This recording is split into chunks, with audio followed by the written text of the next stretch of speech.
What is up, guys? It's your boy Brendan, aka Drip, back with another amazing deck profile and video. And today's video is none other than one of my favorite decks of all time, and that is Monarchs. Monarchs is just, I don't know, man. It's just always been one of those decks that just I love so much.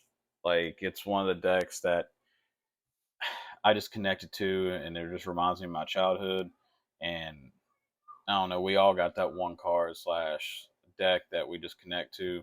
Mine is Monarchs, Blue Eyes, Galaxy Eyes, and Thunder Dragon, Orcus. The list goes on, but there's always a certain deck that you can think of that you played, obviously, through all the decks you played, and it just takes you back to a certain era and certain memories. Every deck that you played, basically, and this one reminds me of my childhood because I played Monarchs like I messed around with them when we're all running around with rubber bands and cards and stuff. But I've been wanting to update Monarchs for you guys for a while now. It's been a long time since I've updated Monarchs, honestly. It's been a long, long time. And I'm happy to bring you this list. This list, honestly, I feel like is potentially the best list that I've ever made and the most consistent list I've ever made. This deck plays around so much, it's so consistent, and its interactions with the meta is like better than any Monarch list I've ever made. Like I can't, we can get more into it when we get there, but this list is absolutely disgusting. A couple of the cards I will say are in white sleeves. It's because they're very expensive cards, and I have yet to take this to locals, so I haven't swapped over the sleeves yet because they're expensive, and I don't want to accidentally damage the cards by constantly changing them in and out. Um, but let's go ahead and get into this. Starting it out, obviously, three Erebus. Like I said, a lot of it's going to be standard, but there's going to be some tech cards that some of y'all are not going to be used to seeing. But I will break it down when we get there. Three Erebus, three Ether, day and night. Literally, you have to have it. These are the three best Monarchs around town. Like they the most flexible utility, basically. In certain situations, there's other Monarchs that are better, but these are your bread and butter. This is what you want. These are the ones you want to open. And then slide up here. Little Monarchs. We got Kuros, obviously because of Ether. And even though they're not Monarchs, I consider them Monarchs. Majesty's Fiend and Vanity's Fiend. We only run one of each because now we run a card that can search them. And no, it's not this one the only one that's searchable. They're both searchable now, and we'll get to that when we get there. But this is my Monarch lineup. This is all you need. You just keep relooping all these effects and you just win. Once you get them locked under domain, and we play eruption, so you get them locked under one of these two, and an eruption just wins you the game. There's no way they can come back from that, really. um, a lot of people struggle with that. And then for the little monarchs, even though they're not monarchs, but they're our starters. I'm not even going to try to pronounce this guy's name, but you'll know him. The Pendulum. This card is absolutely disgusting. Upstart Goblin, while providing us a body, is just nasty. Um, Absolutely disgusting. Nothing really needs to be said about that. Him going to the extra deck doesn't really matter because you're immediately going to bring him out, and there's not much that, if anything, can really stop him from leaving the extra deck. So that part doesn't really matter. Then three of the best one outside of that one, and that's Mithra. We max out on Mithra this format, and just overall, I think from here on out, we're going to honestly, instead of maxing out on Adia.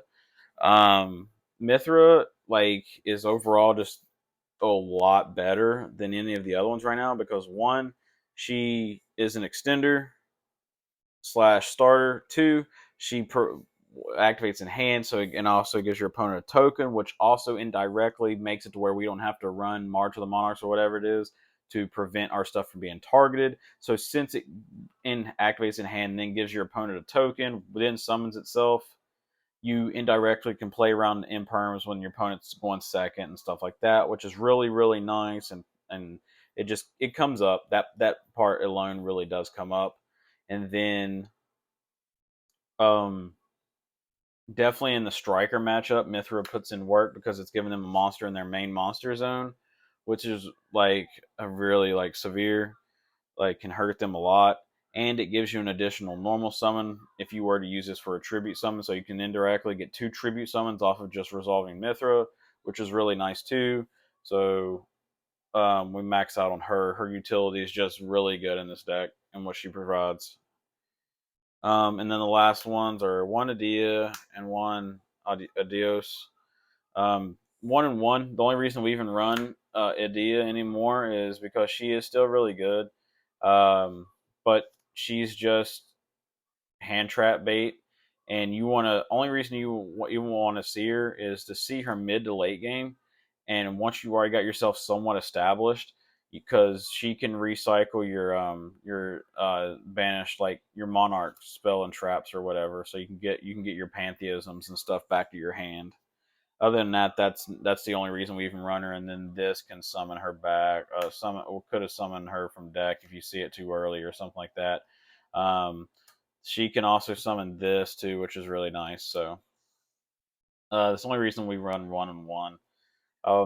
I have yet to miss the other one honestly because your Mithra just puts in so much work. On to the spells.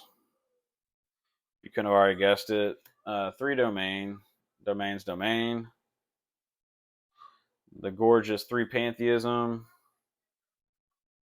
3 stormforce, 3 tenacity, and 1 return. We are running the traps, so don't freak out. They're just not there yet because we're in the spell section. That's it for the Monarch spells. Uh, Not much needs to be said there. The 1 return is just meh. It comes up when you need it. It's mainly, honestly, only there if you don't see it in the first opening hand. It's just a free card to send late game once you're starting to slowly get into a grindy game and you're starting to run out of spells and stuff to send. One of the generic cards that just helps us go second. And I know a lot of people can't afford this card, but this card's actually really good, really freaking good in this deck. And that is Droplet. Droplet is so good in this deck because if you don't open like Pantheism or something, and you open the traps, this can send your traps, and then you could just activate, or you do open Pantheism and like return, and you don't need it. You can use Pantheism, send something else, use Droplet, send this and Pantheism to get 2 negates, like negate 2 cards. It's really nice being able to also dodge things with this to get stuff to resolve. Like you normal summon Adia, your Adia, and they chain like Imperm or Valor, and you're going second. Just use this, send her to the graveyard, summon whatever you want, and then you're still golden from there because even if you summon Adios, this gives you an additional normal summon, so it's okay. Um, so it helps you dodge cards. If you can't afford it, then just wait until you can afford it, or just run, I guess, whatever you want in this slot. It could be anything. It could be Dark Ruler. This deck doesn't have enough to push in this format in this modern era of Yu-Gi-Oh! Without running some sort of go second cards. There's just not enough for Monarchs to be able to do so. So you need something, and Droplet is the best one in my personal opinion because it's the most utility to be able to do it. And if not this, then Dark Ruler is your only other option. Don't run Chalice. The only reason we run this one is because it helps send our stuff, and we can still push for a little bit of damage. Um, and then the other 2 cards that makes everything in this main deck and side deck like come together is 2 Small World. I am on Small World is just the most generic card in this entire game. Like it's the most rota. It's a rota for literally every deck, and you can search every single card in your deck. You can search Mithra, you can search your Kuros, you can search your Ether, your Erebus, your Fiends, your Majesty's Fiend, and your Vanity's Fiend now. So without just being able to only summon, search the one with return, like search and Majesty's Fiend with this. You can also search Vanity's Fiend now with this. So this can add any of your starters or your big ones to their hand, because the big problem that Monarchs always have is not seeing the proper like rotations of like cards. What I mean by that is like You see baby monarchs, but you don't see no big monarchs. You see starters, but you don't see no big monarchs. This takes care of that. This searches anything you're missing, um, which is really nice. And then one called by. Called by is just a god card. One Harpy Feather Duster. Feather Duster's Feather Duster, and this deck struggles against back row decks. And it's just nice to have a main deck out to it. This was the second idea for the longest time, but I decided to swap it out for Duster because Duster is just a better card for with this paired with this deck because we have all the other starters and searchers and stuff. Um, that's basically it for that. Now the last three cards of the deck is 2 Prime and 1 Erupt. There's no other Monarch card I missed. No Pro Escalation or Procar or whatever the heck that card is. That card is just does not come up at all. It just really doesn't. I understand a lot of people when they make their lists and stuff, they just still living in the past. You need to modernize your deck to basically keep up with the times, or you're going to get left behind. And this is like the most modern era Monarch deck you can possibly play. Um, the only thing I will say, like, if you didn't want to main deck the Fiends, the Majesty's Fiend and Vanity's Fiend, the cards I would run in its place would be one Caius and one the can't remember his name, pronounce it right, the Delg, the DD Crow, basically the DD Crow one. That one, run one of each one, and you can side deck the Fiends if you want to. But I've decided to main deck the Fiends right now.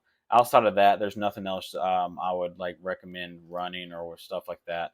This is perfect. I love every single card in this deck. It's just really nice, and it's hard for them to out when you lock them under this Majesty's or Vanity's Fiend with Domain. It's really hard for them to out that. Um, but yeah, that's it for the deck, guys. It's a it's a Monarch deck, so the deck profile is gonna go by pretty fast. No extra deck, no side deck in this one because it's not a tournament deck. But I will say this deck is absolutely gross. It's stupid consistent. It's like it just baffles me how like consistent this deck actually is, and the stuff it can actually do, and how like because originally when I put like um droplets in there, it was kind of a meme. I was like, okay.